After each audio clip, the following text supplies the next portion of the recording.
Hi everyone, I'm MaryAnn. I'm a voice coach and visual artist from Singapore, currently in Singapore, and welcome to another installment of my weekly vlog series, Find Your Voice. So this is where I share whatever I am learning so far in my journey as a singer, as a voice coach, as a singing instructor, as an artist, all about expression, and ultimately just as a human being who is all about discovering what is a worthy and meaningful purpose for myself and following my passion, because ultimately I believe every single one of us is on a journey to find our capital V voice, which is whatever it is that you are called to express over the course of your entire life, such that when you look back you can see this masterpiece that you have been creating your whole life, which as I'm pretty familiar with the creative process. I mean, not saying I'm an expert at it, but pretty familiar with it, where a lot of times I just have an idea and then I'm in the process of making this art piece, and I don't actually know exactly where it's going until somehow it reaches a point where it's complete, and then you go, oh, okay, so that was what this whole thing was for. So it's the same thing even in our journey in life. We are ultimately trying to express something over the course of your entire life, and working on our singing, working on our voice, which is the most direct means of expression and communication that we have as human beings. It is directly linked also to expressing yourself over the course of your life in every single area of your life, basically, like in all your relationships, in your career, in the different roles that you play, in the purpose that you're trying to fulfill, in how you craft every single day and every single moment of your life, the choices that you make, the actions that you decide to take. All of these things are intricately tied to one another, and they ultimately create you as a unique individual and unique human being. And this is why when it comes to singing and voice lessons, it's not that easy to have a group approach sometimes, because it's hard to find an exercise that would like fit everyone and where they're currently at in their voice. And this is why I usually just offer one-to-one sessions and small workshops sometimes. Although yeah, sometimes it does get a little bit difficult when you have singers of like different capabilities, and I'm like, oh my gosh, I'm in a workshop and like, what do I do with both of them kind of thing. But anyway, coming back to today's topic. So today what I wanted to share is that it's really important when you're working on your voice, it's really important to get feedback for yourself. And I don't just mean like feedback from people around you or your voice coach. I'm talking about your feedback to yourself too. And what I'm saying here is that basically, when you're working on your voice, whether you're working on singing or speech, or whether you're leading a workshop or something and you're practicing on your own, always record yourself and then watch it, or like listen to it after that. And this is really important because when we're expressing something, especially when it is verbal, the moment it is out there, it's gone, basically. Like whatever I've just said in the last 3.5 minutes is gone. And if I did not record it, I would have no reference point as to see like exactly what did I say, yeah, and exactly how did that come across to the audience.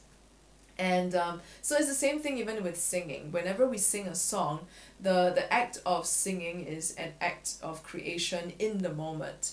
And so when that moment is past, if you don't record yourself, you can't get back that moment again. Like you can't rely on your memory to try and recreate that moment and to see like where you could have improved. The only way to do that is to record yourself.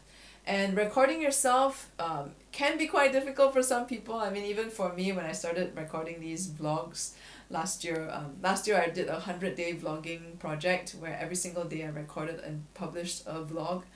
And it was so challenging because the first few times it was so difficult even just to press the record button.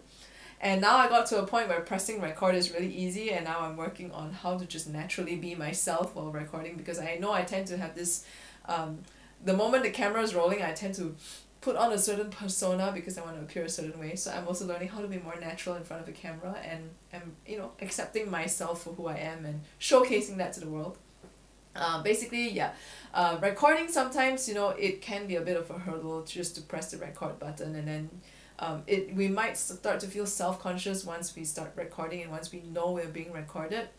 But you will get used to it the more you do it, okay? I can assure you on that. The more you do it, the more it becomes second nature and the more you get used to it. Just like building a habit, it will become natural to you. It's uncomfortable at first because you're not used to it, but the more you do it, the more you get used to it, the more it becomes a very normal part of your life and normal part of your development in expression and working on your voice. And then it won't be that big of a hurdle anymore. And then the second hurdle that we have, which I think is even bigger than recording ourselves, is actually playing it back and listening to it and watching the video. That hurdle is a mega hurdle. And the reason why is because for most people, listening to ourselves is like, so the way our anatomy is constructed is such that the voice that we are hearing when we speak, it vibrates through our body as well, like through your neck, through your jawbone, before reaching your eardrums. And so that's why you would think you sound that way, because that's what you hear when you speak. But then when you record yourself, that is how your voice really sounds like because it's recorded over the airwaves that goes into the recording device. And that's how everyone else would hear you. So whenever we play back that voice, it always sounds foreign to us because it's like, oh my gosh, do I really sound like that? But then the answer is yes, you really do sound like that, okay? And I know it's really uncomfortable because, you were just not used to it, right? Because we always, we hear ourselves this way and then we play a recording and it's like, no, I do not sound like that. It's the most uncomfortable thing, one of the most uncomfortable things. And then the other thing is watching yourself on video. That is another really uncomfortable thing too. I still find it difficult to watch videos of myself where I wasn't the one filming them. So now I got to a point where if I'm the one that filmed them, I can still watch them. But if someone else is shooting, then I still feel that like cringe factor. And to this day, I have short films that I acted in a good 15 years ago that I have not even watched, okay? Because I don't know, just watching myself just feels so cringy, but maybe I should watch them after recording this vlog. So anyway, the point I wanted to make today is that in the process of working on your voice and expression, listening to yourself and observing yourself and watching, playing back your recordings and watching them and listening to them is a really important part of the process. In fact, it's an integral part of the process. You cannot skip this step. And the reason why I say you cannot skip this step is because if you can't even hear yourself, to hear where your voice sounds a little bit, off, to hear where your singing could improve, if you don't train yourself to be able to listen out for those things, then the process of improving becomes even more difficult. It's not that you can't do it. I mean, you can always work with a coach and they can always support you through that.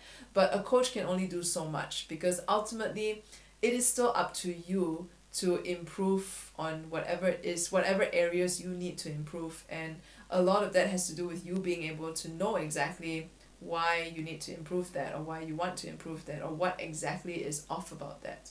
And so you want to be able to listen to yourself and to hear whatever is off. And then if you can't hear it, then you go look for your coach. And the other reason why you want to get comfortable with hearing yourself too, this one has more of a psychological aspect to it. And that is because if you're not even comfortable hearing yourself, if you don't feel comfortable listening to a recording of your voice or watching a video of yourself, then there will always be this unconscious thought inside of you saying, why would anyone want to listen to me? Why would anyone want to look at me? If you can't even accept yourself and accept your voice for how it sounds over a recording, or how you look over a video, or how you come across over a video, if you can't come to terms with that, then there will always be something at the back of your mind which basically is that self-conscious part of us that makes us feel that, maybe I just shouldn't say so much, or maybe I need to present myself a certain way so that people will like me. And that part will always run you. And because of that, every time you communicate with people, there will always be this, background noise that's kind of like, why would anyone want to listen to this? Why would anyone want to talk to me? Why would anyone want to look at me as I'm speaking? Why would anyone think I deserve to be up here on stage speaking to, addressing an entire audience? Why would my boss want to hear my idea? Why would, my partner want to listen to me when I share something that's really bothering me? So the process of improving your expression and improving your voice, a large part of it actually comes from being able to listen to yourself, being able to hear yourself and in a way also it's like giving yourself a space where you are also telling yourself that you are worth listening to, that you are worth watching a video of yourself, that you are worth it basically. And it's also kind of confronting these parts of ourselves that tell us that we're not worth it, that tell us that we're not worth listening to, that we're not worth, being looked at while we are sharing something. So that's why, for every single one of my clients, I would tell them to record themselves in our sessions, and then after we do the exercises, they record themselves again. Part of it is so that you can hear the difference in your voice, so that's the technical side of things. The other part of it is also training your ability to listen to yourself such that you can also hear what is off about it, so that you can work on that on your own and you don't have to always rely on me as the coach to work with you on that.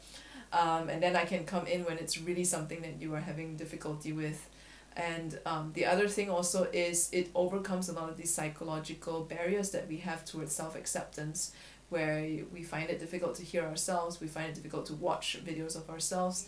Having started to record these vlog series and now doing them on a weekly basis, and every single vlog I would watch them again because I would transcribe them after I record them, so I have no choice but to watch them. And also because I want to also know what I've shared so that I can write them down. And then I have to watch them and I edit them a little bit because sometimes I have like 15 seconds of silence where where I lose my train of thought and then I have to like find my place again. So I would just cut those out, so I have to actually watch my vlogs in order to edit them. And it was really difficult at first, but now it's got to a point where I'm quite used to it. And it's also allowed me to be less self-conscious whenever I talk to strangers now. Even to the point of being able to engage in conversation with total strangers, conversations that I may not even have been a part of, but I like hear something. I'm around there and I overhear something, and I feel like I want to chime in.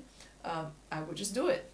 And it's not that, I realized after a while it's not that scary. And a lot of it was just my own internal self-consciousness or feelings of unworthiness that was holding me back. So record yourself, listen to your recordings, watch your videos, whether you're a singer, whether you just want to improve your voice, whether you are working on a speech, whether you are working on leading a workshop. Always record yourself and watch your performance so that you know exactly where you can improve, and more importantly you get used to seeing yourself and how you perform and how you behave, such that it reaches a point where you're not as self-conscious about it anymore. And then that also helps in your confidence whenever you are performing whatever you need to in whatever role you have in your life. So if you have enjoyed today's video, subscribe to my channel on YouTube, and if you have any questions, feel free to ask them in the comments, or you can also directly message me through any one of my links and social media which are in the write-ups attached to these videos, and I'll see you next week.